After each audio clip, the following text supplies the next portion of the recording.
Lucia, thank you so much for joining me. I am Lisa Jawahir and I am your host tonight for Lisa Live. Thank you to those of you who are joining us on Facebook. We're live on UTV 124 on Facebook and UTV 124 on Instagram. You can also catch us if you're on the road on Hits FM. And tonight I have in studio some brilliant young minds. Everybody knows that I'm very passionate about the work that our young people continue to do.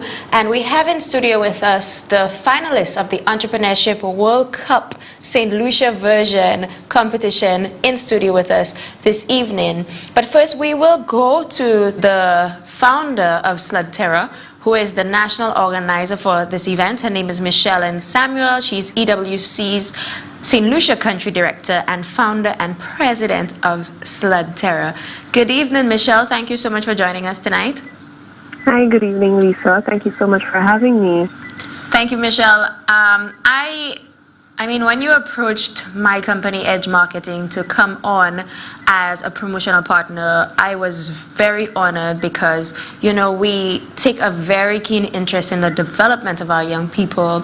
And when we learned of Entrepreneurship World Cup St. Lucia, we were very curious to find out what this was all about because it was our first time hearing it. And a lot of St. Lucians said that they had never heard of the event before. We know that a young man came out with his app, Penny Pinch, that's Martin Hanna, and he went on to Saudi Arabia to compete. He was not as successful as we would have hoped, but he did set a mark, and we're very proud that Martin Hanna came back to St. Lucia, all smiles, came back with a lot of ideas as to how to further develop his service. Can you tell us a bit more about his experience and what Entrepreneurship World Cup is about? Of US $1 million. So I can really see why persons would say that they've never heard of it and they've wondered, why haven't I heard of this before? It is because last year when Martin Hanna took part, we did not have a national organizer on the ground. So Martin's application went to a global pool. And then he was selected out of the various applications that were sent in. However, for this year, the global partners or the global creators of the program reached out to my organization and invited us to host for this year. So that is how we came on board. Okay, so tell us a bit more about how the competition was launched in St. Lucia and the various stages, how many participants you had in the semifinals, what you were also impressed with as well. Okay, great. So in terms of going into planning and then going into launch, what my team and I did, we sort of did some shopping around to look for key partners that would help us really put this together and to execute it. Because one of the mandates that we have is that we accomplish our goals by working in collaboration with businesses, units of government, educational institutions, and so on. And at the time, we had already built a relationship of sorts with Invest St. Lucia. So we felt that they were the key agency to partner with us to help execute this plan. And of course, since they had an existing resource pool and an interest in entrepreneurship in the youth, we felt who better than to bring on board with us. And in terms of the marketing and the communications aspect, I had heard about your work with Edge Marketing and I was very impressed with it. And because our focus was on youth and I know your passion for youth, that is why we decided to reach out to you on that end. So it was really a wonderful collaboration. And in terms of the execution of it, it really took a lot of planning. I mean, we had to look for judges. We had to source out various partners, whether it be prize partners, whether it be sponsors, just to ensure that we had a really great package put together so that persons would be more enticed to participate. Well, Michelle, I'm really happy to hear that. Tell us about the semifinal round. Okay, so the semi-final round came about, well, the actual competition itself internally was done online, mainly because of COVID-19 and what happened. We were not able to have any mass crowd events or have any venues with, you know, too many people in one room. So we had to find an alternative, and for that we decided to host it virtually. And the global host of the competition really wanted to work with us and to provide us with a seamless platform that we can utilize that would really engage as many viewers as possible. So they created a platform where persons would have been able to just go to a link and watch the event happening live as it unfolded. And they were able to log into the various platforms, whether it be YouTube, Facebook, and also on the EWC Global platform that persons were able to watch. And they were able to ask their questions and rate the startups. So what we decided to do was to sort of break it down, because we had over 100 applications. Wow. So how do we vet these persons? So we had 3 rounds of internal evaluation, and then we had our first live event, which was the preliminaries. And the goal was to choose the 10 best. So we called them the EWC SLU Top 10. And in those top 10, we were able to select some startups which we felt, or should I say the judges felt, were really deserving of that particular accolade. I mean, these were persons who were doing some really innovative things for the now, and that is how they were able to make the top 10. So we had Mr. Isaiah Lord with Osniel Technologies. We had Daniel J. Charles with his Advanced Company Group. We had SLUDTERA, led by Charlene Cupid. We had Gillen Averill with Ngage. We had Andrew Robertson with Diffendot. We had Antonio Rodriguez with Carrot Quick Tea. Miss Amber Rose Harris with Sarbio Fuels. We had Denny Lewis with Wake Express. We had Shamshad Aziz with Carry Coin. And finally, we had Miss Donna Hyacinth with Eco Creation. So these were the 10 best out of those 104 applications that made it to the semifinals. And they were able to pitch to our panel of expert judges. So we had Mr. Joshua Esnard, we had Miss Hannah Fitt, Mr. Kwesi Roberts, we had Mr. Keith Nurse, and finally we had Mr. Denel Flores as our judges.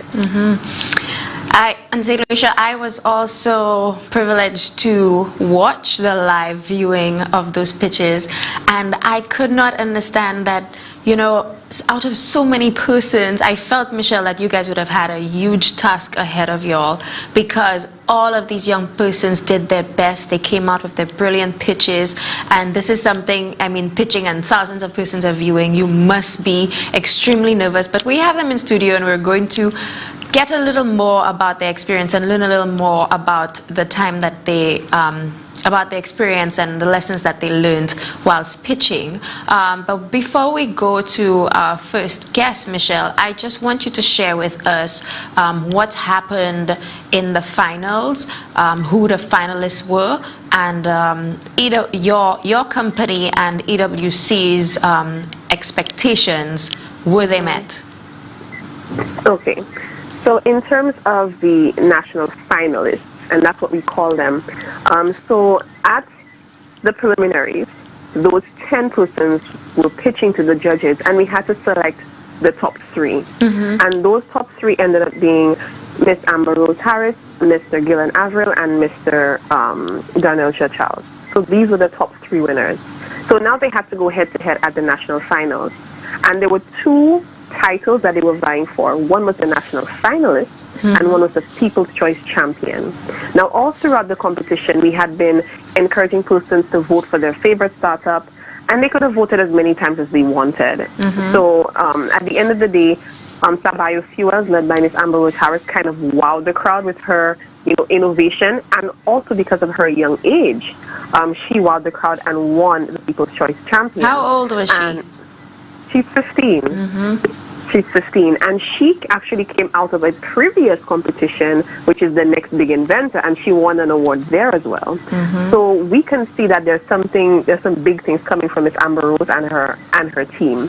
And Mr. Ngage had his Meditags, and I think that was what really hit home for everybody, because it was the product for the now, since we are faced in this COVID-19 pandemic. Yes. So when those persons pitched, they literally took us by storm. It was the second time we heard them, but they really had us with them all the way to the end. But it was Mr. Gillen Averill who really took it home with us, because it was close to, our hearts, literally. Right. Because he brought us to his own personal experience, that he had a medical condition, and this was something that he was using for himself, but now he realizes that the whole world needs this as well. And he was able to adapt it to the current times, and that was what really, won it for him.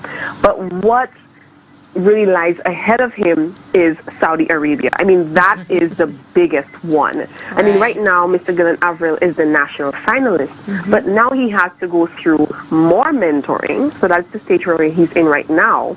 And then if he is selected to be one of the top EWC 100, then he can compete on the global stage with all of the winners from around the globe. And that in itself is a feat that is not easily attained. But St. Lucia, we did it last year, and I know that we can do it again this year with Mr. Gillen Avril. Sounds great. And just to let all of our viewers know, yes, we're on Facebook and Instagram, but you can also WhatsApp us at 715-0032. That's 715-0032 with any of your comments or questions. Michelle, thank you so much for speaking with us. We'll come back to you a little later, but for now, we'll take our first break.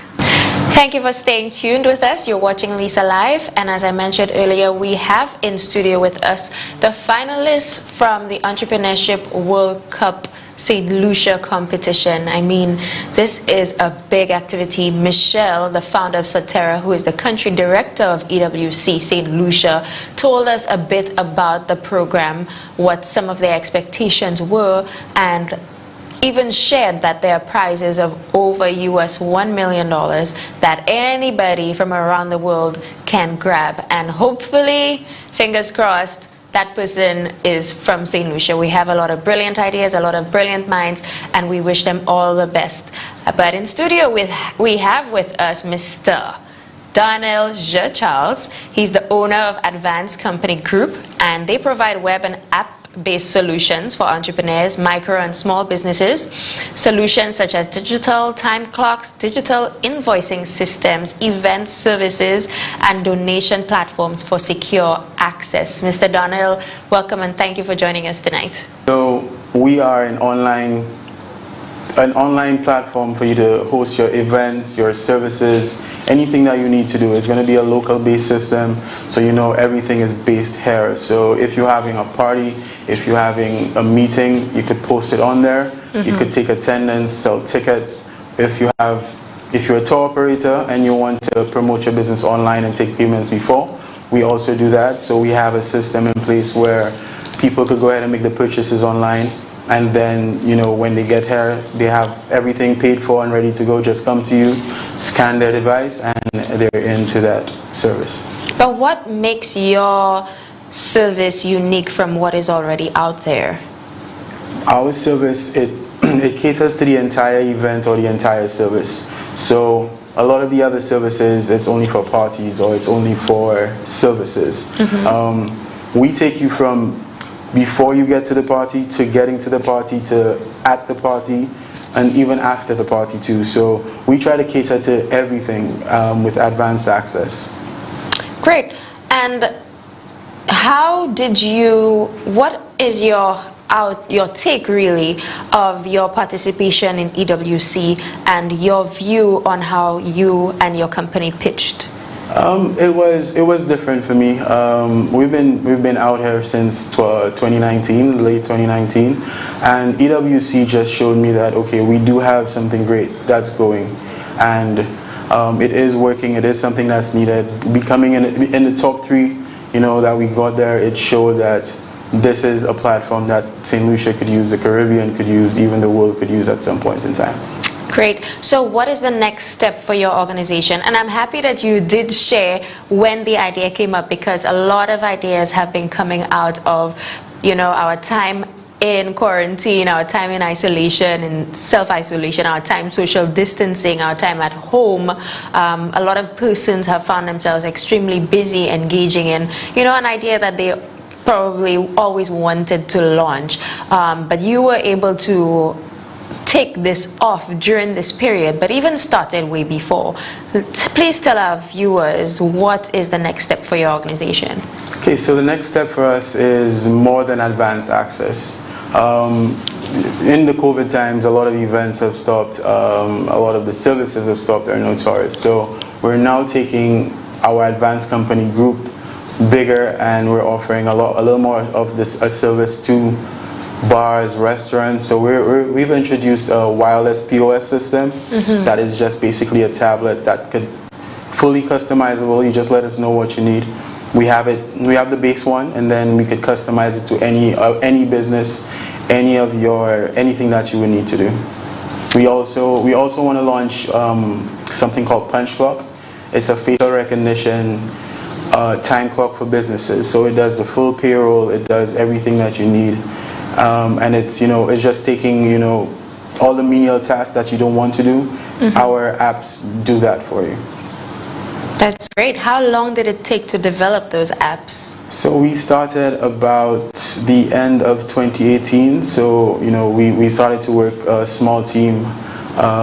We started to work on it and see exactly what we needed, and we kept pushing, and then we decided to launch in December 2019 in time for the carnival season, but COVID added the plans. Right.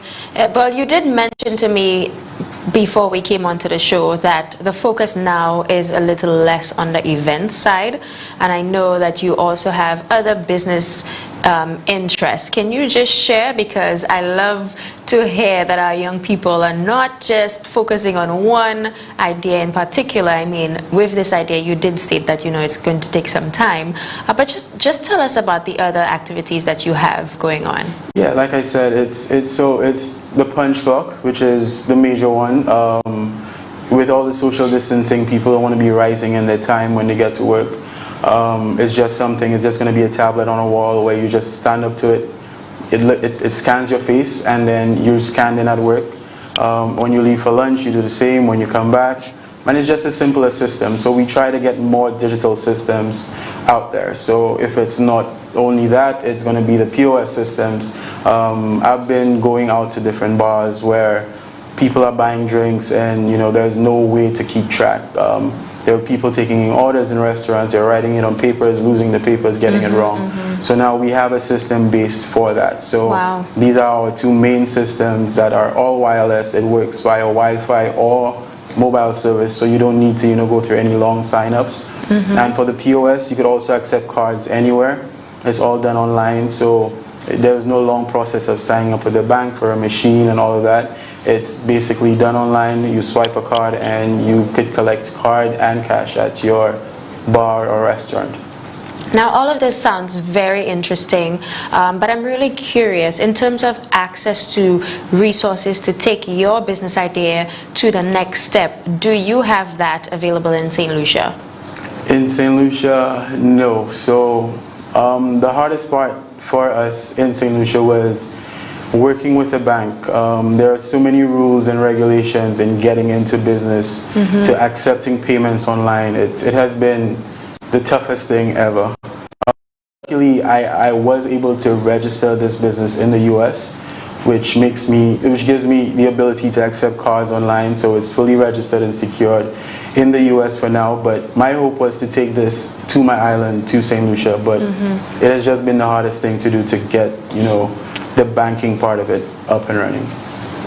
I'm so sorry to hear that, but hopefully, these issues are addressed, because that seems to be a #1 issue for a lot of young persons, especially persons coming with an idea, like the young lady who was 15 entering this competition, going to the banks. Most banks will require a 2-year credit period. They would require assets. There's a lot that perhaps a young person may not be able to provide up front, but hopefully we can put systems in place that can address these. I know there have been a lot of ideas floating around, and hopefully we can see some light being shed in those areas. So in terms of pitching for EWC, did you feel that you should have been the winner, and why? I'm not saying I should be. The winner was, it was a really unique item, but we are more versatile. We have a lot more brands, a lot more products. We bring a lot more. But Ngage is a wonderful idea. It's it's needed now in this time, and it could be used out of this time, just like our products could be used now and then. So I really think like, you know, we could have gone further also, but you know, they chose the right person to represent St. Lucia. We are now just gonna, you know, sit back and, you know, let it happen, get our, you know, get everything on the ground, and just, you know, move forward also. Absolutely. I think that is very commendable. A lot of persons would, I'm sure your family would have loved to have seen you won, but I'm really happy to learn, and St. Lucia, of course, is very happy to learn that you are still going to take your business to the next level, and we hope to have you back on the show at some point later on to share with us your experiences. Sure. We're going to take another break, and when we come back, we'll talk to a representative from Sarbio Fluids.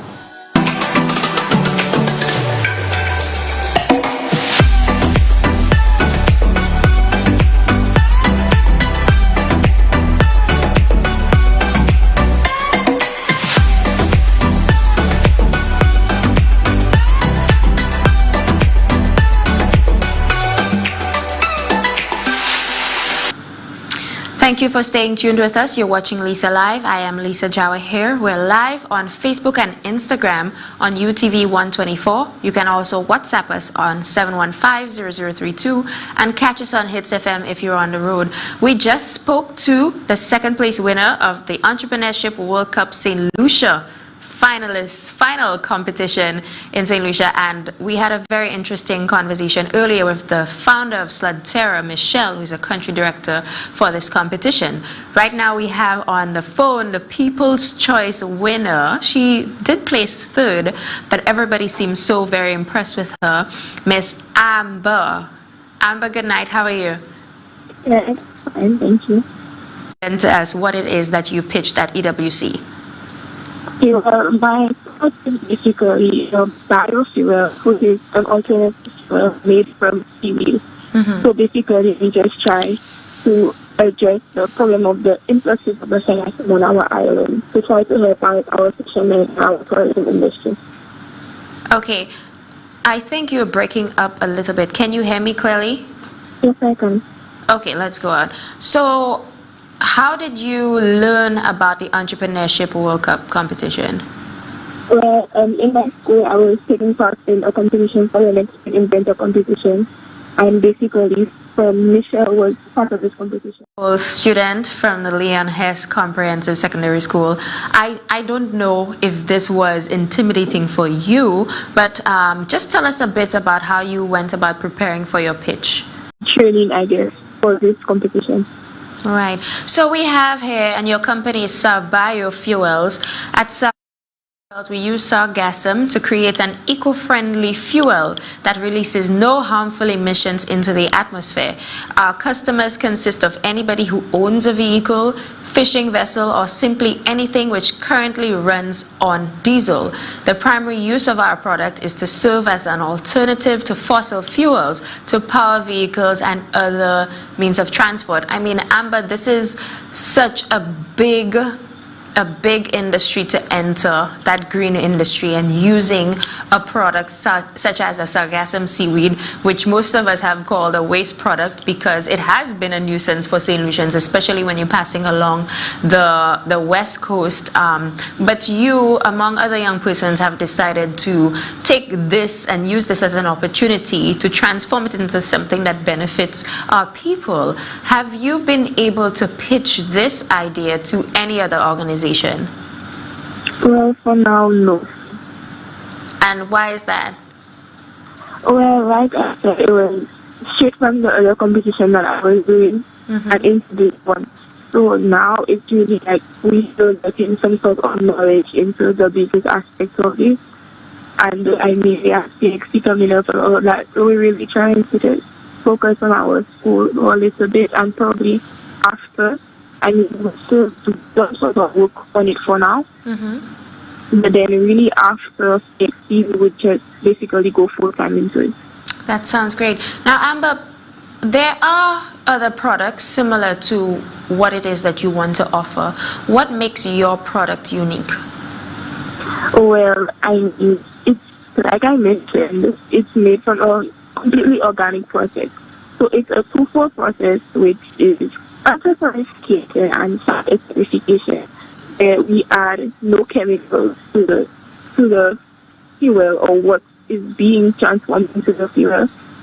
So, I mean, we're trying to combat climate change as well. So, as you said, it releases no harmful emissions. So, we would not be contributing to global warming, and thus we will be reducing the rate of climate change. Well, Amber, I want to congratulate you on winning the People's Choice Award. A lot of persons out there have already sent their regards. You're 15 years old, you're still at school, writing CXC, and you were brave enough to take on this huge challenge. We'd love to hear more about how your company has evolved, and hopefully the organizations out there who can provide some support are listening and can also reach out to you. We will share on our Facebook page how you can reach each of those young persons if you so desire to extend some support. So Amber, thank you so much for joining us. You have yourself a good night. Yeah, thank you. All right. UTV. I know you got it. If you identify with the most pulsating, the most riveting, the most eye-capturing UTV. To advertise with UTV, dial 484-7588 or 572-7588. For some of the most competitive rates, amazing programming, and bang for your buck. The most popular streaming channel, UTV 124 on Facebook. Get it now. Check us out on Instagram at UTV 124. Email us utvslu@gmail.com. UTV. It's not just for me. It's definitely TV for you.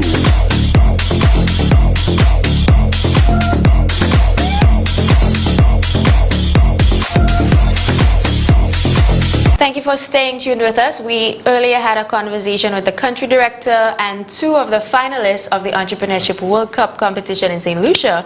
And we have Mr. Gillen Alfred, who is the winner of this competition with his company Ngage. Let me tell you, St. Lucia, I was blown away by his pitch. I was blown away by how passionate he is about this idea that he's going to present to us, and I will allow him to be the one to share that information. Mr. Gillen, thank you so much for joining us tonight.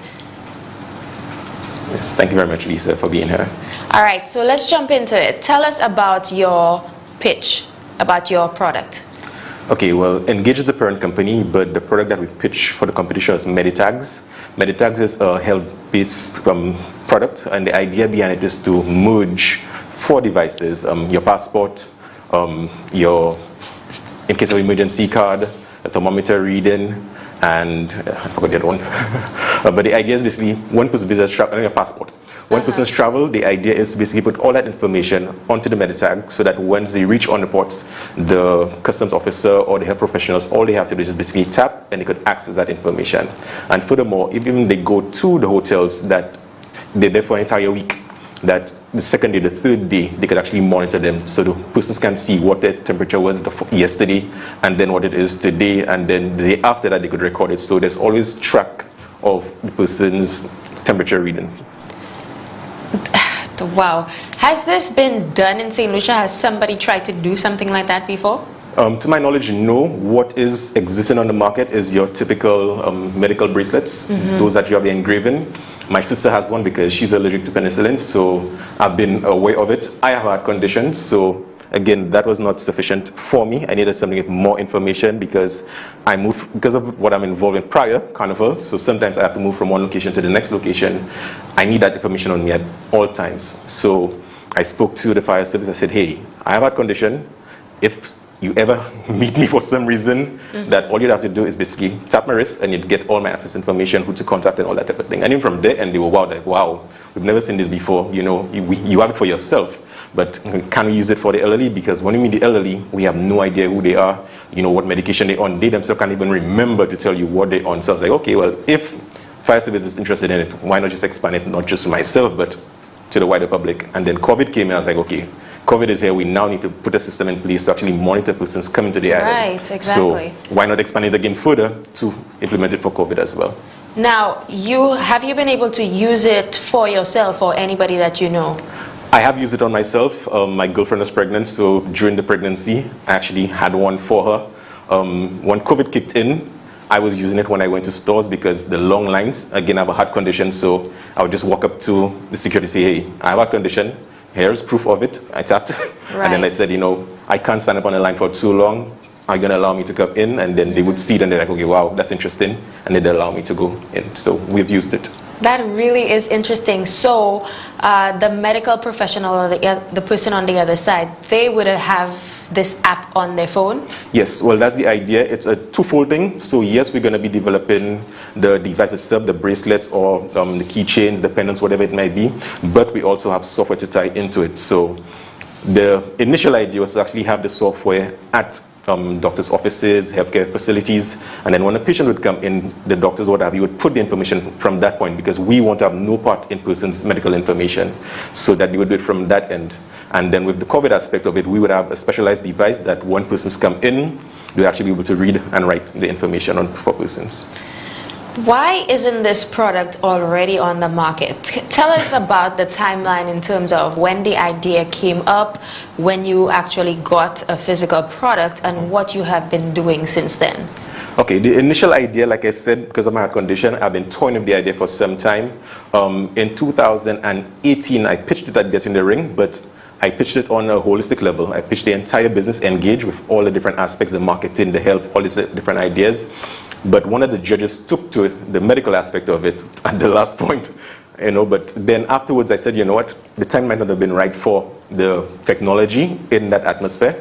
So I've been working on it silently, just using it for my personal use. And this year, I think early March, I actually approached the Ministry of Health on the issue, and I spoke to one of the Ministry of officials, and they were just transitioning from VH into OKEU, so it was a little hectic for them. But we were supposed to set up a meeting with the CMO the following week. And that very same week, we got our first case of coronavirus. So that just put everything on pause. But during the pandemic, I've been trying to reach out to officials, different persons in the Ministry of Tourism, Ministry of Health, what have you, but to no avail as yet. So I'm really wondering, like, hey, what is really going on? Here, there's a solution for COVID, but I'm not actually getting anybody as yet to really bite into it as yet. So hopefully now, me being a winner, that might change the whole process. Funny enough, we had the U.S. Embassy actually put something out and saying that they want to see this, so I hope they could see this in St. Lucia and the Caribbean. So again, I'm hoping that this now would actually get some foot into the whole business concept. So St. Lucia, if you can look to your screen and this is what the MediTag looks like. So Gillen, you said you can wear it as a necklace. Yes, this one is in the form of a pendant, but we can do keychains, we can do bracelets, we could do cards that you could put in your wallet, vehicle stickers. Again, based on the type of sickness that you have, you might want an emergency person to actually see it based on your vehicle, out on the vehicle. If you're epileptic and you say you work in a particular office, you could have it branded on your desk or places that are visible. And it's basic information, and that's one of the issues persons keep asking about, security. It's your basic medical information is what we're looking to put onto this. So things that you'd want in case you collapse, that someone can actually get information. So whether you're diabetic, epileptic, like I said, just different things. But we don't want your in-depth information. That again, like we said, we're in talks with the ministry. We're leaving that for when we actually integrate, because that's the talk was to see how our service can integrate with what the government is actually putting in place, so that your deep dive information that the EMTs, the doctors can get access to that, not off our system.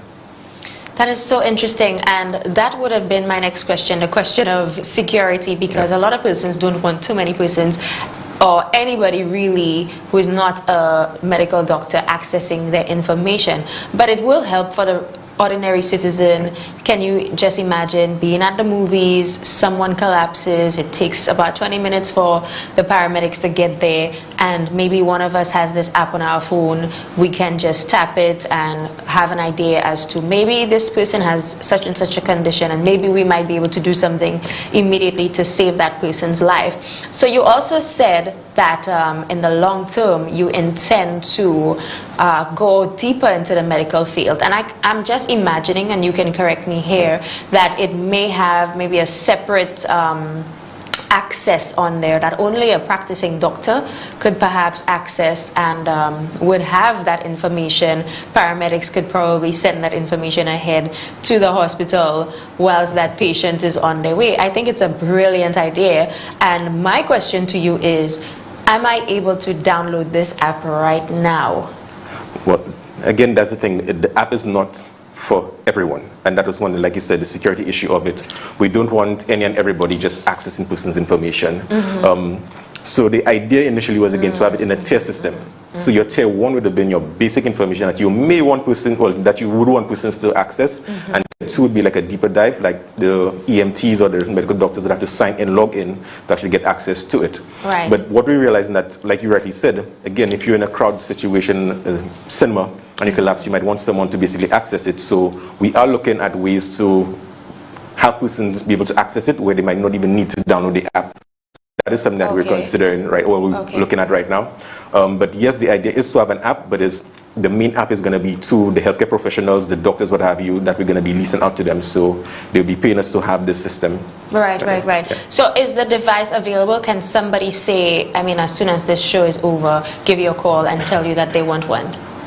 Yes and no. We're actually in the prototyping phase right now where we're actually going to be fine-tuning our product, because what we wanted to do, we wanted to be uniquely solution. The question was asked during the competition whether I'd want to outsource and have the Chinese make it for me. That is an option, but I'd prefer to have the product uniquely solution, authentic solution. So we are going to be looking at sampling. So we'd want to get a pool of persons to actually test out the product. Like I said, we've done it on 2 persons, myself and my girlfriend, but we'd want other persons to test out the product, especially for the competition, because we really need to validate the product, the idea that when we go to the next level, the next stage of the competition, we can say, hey, we've had 50 or 100 solutions tested out, or even foreigners maybe, test out the product and see it's actually a viable product. But Gillen, are those resources available in St. Lucia for you to make it 100% St. Lucian? They're not. The idea is still have to bring in the raw materials and actually create it. Funny enough, I was actually having a conversation with a young lady who owns a business with one of my ideas of actually producing it. I mean, talk to a young St. Lucian who has a business, and to see how we can work together, collaborate, and see if our technology can actually incorporate in a project that she is doing, and how we could actually merge the 2 concepts together on the product basis. But the software aspect of it, I have my team that I'm working with to develop the software, so yeah. So you said you did try to get a meeting with the CMO, and that was right when COVID hit. We've had several COVID cases after that, and that was since March, so I believe it's about 6 months now. In that 6 months, have you recently tried to reach out? Yes, after winning the competition, I did reach out to the individual. Which was last week? Yes. I did reach out to the individual that I initiated the conversation with, and he was like, he's really surprised that I won, because again, it's a funny thing in St. Lucia where you have a business concept, and I think Daniel would test that. You'd go out and persons, they might like the idea, but then they might not really understand the viability, because we like to see St. Lucia as the all. But a lot of the young persons now, we're actually looking outside of St. Lucia and seeing, bringing in technology that is actually working on international market into the island. So when you approach persons, they might not see the need for it or even understand the technology. So that might have been one of the issues why there's been a pause on it. Persons might not even understand the technology and what it can do to save lives. But I'm really hoping that now that I've won this, like I said, that the doors can open, that persons can see, hey, if foreign judges and even local judges can see the viability of this, even the organizers of EWC are seeing that, hey, this is a good product. If the US Embassy is seeing that this is a good product, why aren't we looking at it here? You know, what's really going on? Exactly, and that is what's going on in my mind. It's interesting that persons outside of St. Lucia are very curious and want to already jump on and support this idea. But I hope that soon somebody is going to reach out to you and follow up, and we can get your idea off to the next level. So you are going to Saudi Arabia? I hope so. Well, the idea is, it's not just a guarantee that I'm going to Saudi Arabia.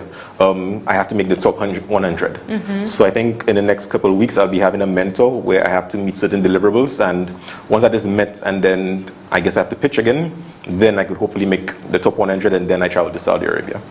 Now, Gillen, I can already imagine hundreds of persons coming up with an invention that is going to solve an issue as it relates to, you know, this health crisis, or is going to come up with an idea that is very innovative, an idea that may be similar like yours, because I know already that there's some ideas or some products that already exist outside of St. Lucia. What will make your product different? What is going to make you stand out from the rest?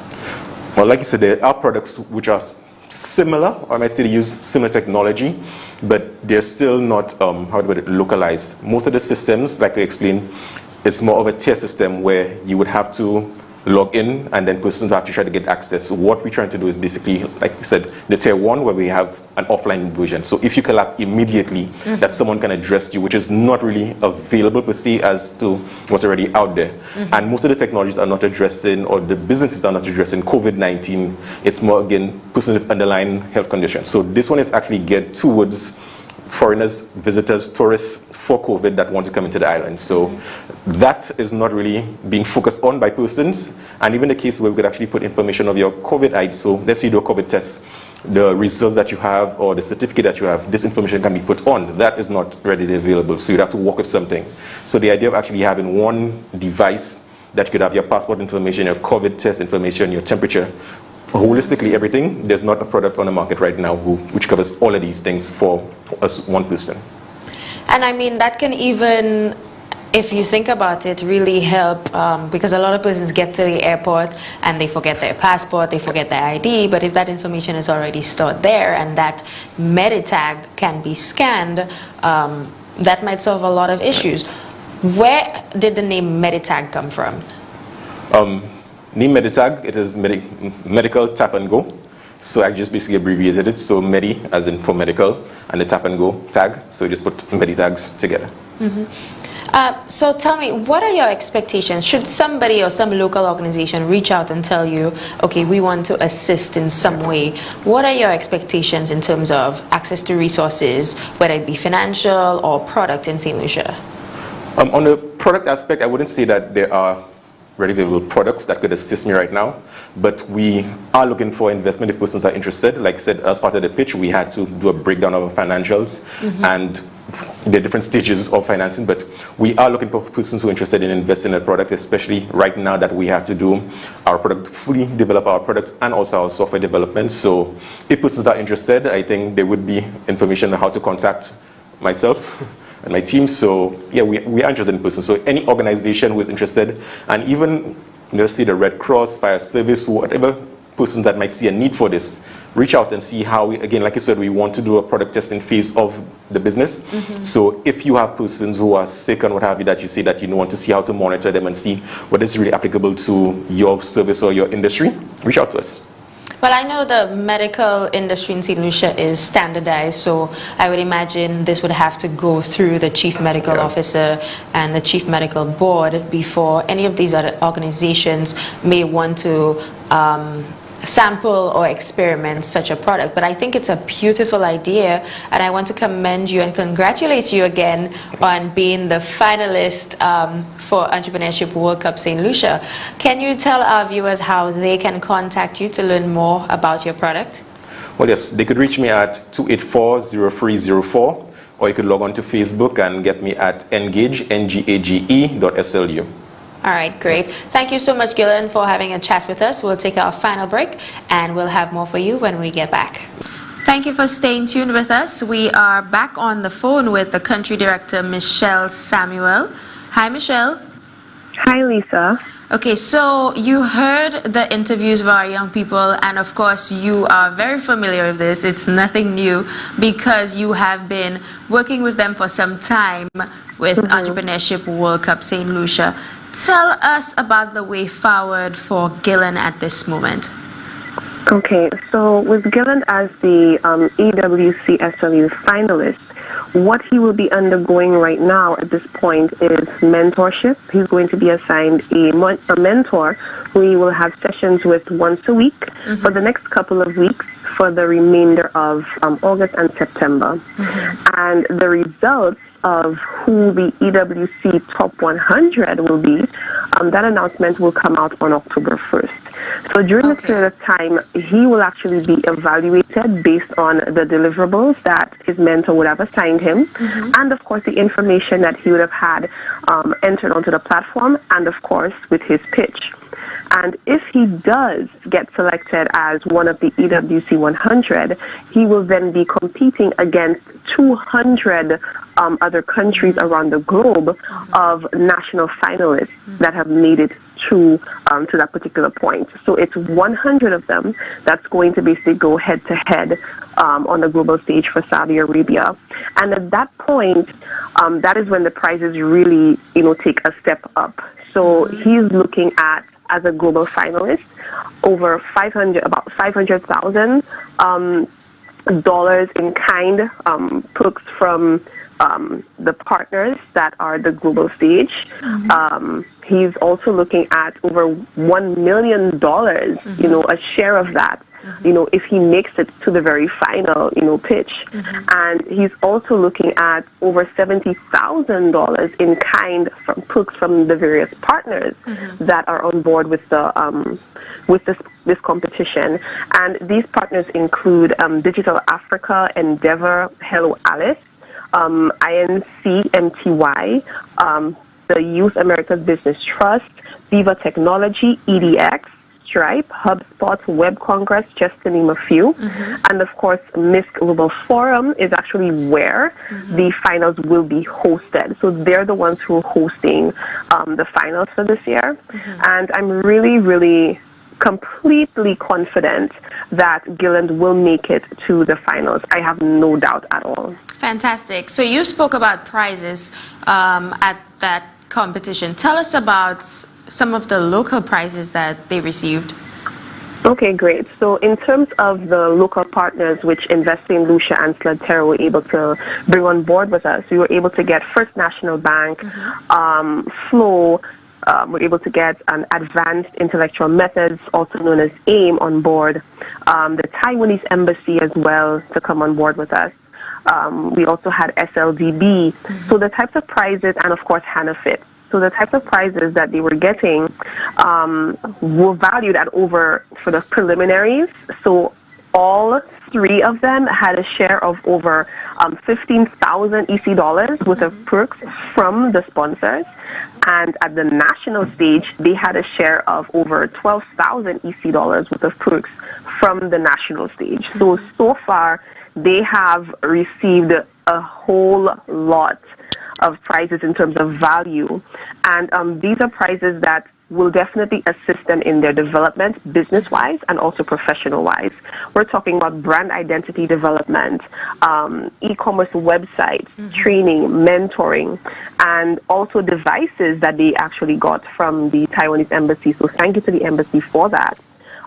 Ms. Hannah Fitz has actually, will actually be giving Gilland her access to her brand dossier program, and that is a program that is highly sought after from people all across the globe, and he got access to that, and that's an over $4,000 value in itself. So there are, several prizes that our winners were able to capture, but this is just scraping the surface in terms of what they were able to get. Right. But the partners are also willing to sort of mentor and coach these startups because they believe they believe a lot in the development of the youth. So I don't think that just these prizes that we heard about is going to stop there. I think that there will be continued interest in those projects. Fantastic. So Michelle, I know we're living in very interesting times and we have access to very limited resources, but did you have a very difficult time, or was it a challenge in terms of accessing resources and accessing prizes and partners to come on board with this competition? Well, I would say that especially amid COVID-19, that was the real test for us locally to see how well we really support our own. Because before COVID, we had basically everything at our fingertips. But now, since there were businesses closing down and everybody's so strapped for cash and strapped for time and strapped for expertise, it would be really hard-pressed to get the type of support that we will be looking for, but not in this case. I really feel that those partners that we were able to get on board with us really wholeheartedly believed in this competition, even without knowing the in-depth of what it was about, because they did not know the full scope of it. They literally came on board because they wanted to support. in whatever way that they could, and they did it to the best of their abilities. So could you imagine what the type of support would have been if they had fully understood the scope and how far, this would have taken St. Lucia, and to also help boost the economy, because that is, in effect, what the national finalists would be able to do with the information, the knowledge, and also the prices that he'll be getting. Right. Because with Gillen's product, that is something that we as St. Lucians will benefit from. Great. So what's next for SLUDTERA? So in terms of SLUDTERA, we're a platform of programs and initiatives, and there's always something new, coming from us. Right now we have over 11 projects in all that we have running, but in terms of what next, I would say that we still want to focus mainly on right now the pandemic and also the small business persons and startups that we have already been working with, because they're the ones that really need our support right now. So I think taking on any new projects wouldn't really be feasible at this point. Just helping those persons that we already have in our networks and helping them get the right footing and be able to at least stay afloat during this time. That's our main focus at this point. Thank you so much, Michelle. Any last words for our young finalists? Well, definitely. I am just so very proud of all three of them, and not just the three of them, but everybody who has entered the competition for this year. That was already a step in the right direction. It means that you made that choice to apply, and I would of course implore you to apply again next year when the competition does open up again. Even though you may not have made it all the way to the end, don't think that your project or your product or service is any less of importance, because there are times when persons make it to the finish line, but there's something about your product that there's a potential investor that may see, and that may be the first one to market. So don't give up. Keep pushing, keep striving, and you definitely will make it to the next step by God's grace. Thank you so much, Michelle. St. Lucia, that was Michelle Samuel, the founder of SLUDTERA and also the country director for the Entrepreneurship World Cup St. Lucia competition. Michelle, we want to thank you so much for bringing this to St. Lucia and for giving our young people an opportunity. That's all we have for you tonight. We thank you so much for joining us. Have a good night.